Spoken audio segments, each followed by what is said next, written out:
এখন সোশ্যাল মিডিয়ার যুগ, তুমি তো মোটামুটি ফেসবুক ইউটিউব সব জায়গাতে দেখতেই পাচ্ছ।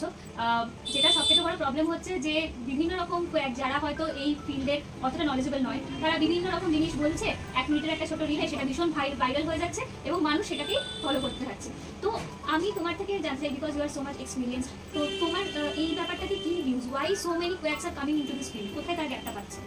এই গ্যাপটা কিন্তু আমরাই তৈরি করছি ভীষণভাবে। কারণ আজকে না আমরা এমন একটা জেনারেশনের সাথে পথ চলছি যেখানে শুধু ভালো কাজটা ম্যাটার করে না, আমি যে ভালো কাজটা করছি সেটা সবাইকে জানানোটাও কিন্তু ম্যাটার করে।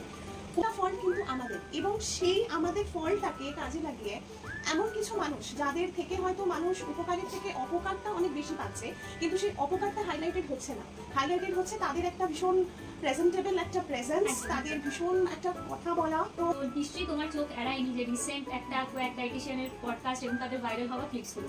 এবার আমি বলা হয়েছে সেটা হচ্ছে যে থাইরয়েডের ক্ষেত্রে নাকি পাতিলেবু একদম চলবে না, ভিটামিন সি নাকি প্রোহিবিটেড, সেটা নাকি অনেকেই জানে না। এবং এটা নিয়ে যখন ওনাকে কাউন্টার কোয়েশ্চেন করা হয় তখন উনি বলেন যে এটা lack of the knowledge, just that. কিন্তু যদি আমরা রিসার্চ আর্টিকেল দেখি তাহলে আমরা ভিটামিন সি এর সাপেক্ষেই ভালো ভালো পেপারস পেয়েছি যেটা কিনা থাইরয়েডের মেডিসিনকে ভালো মানে অ্যাবজর্ব করতে সাহায্য করে। সেই নিয়ে যদি তুমি একটুখানি আমরা আলোচনা করো।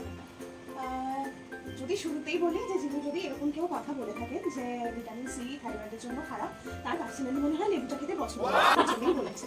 যদি আমাদের শরীরে কিটোন যদি এটাকে আসতে থাকে, বিভিন্ন রকম সাইড এফেক্টও এর সাথে সাথে আসতে থাকে।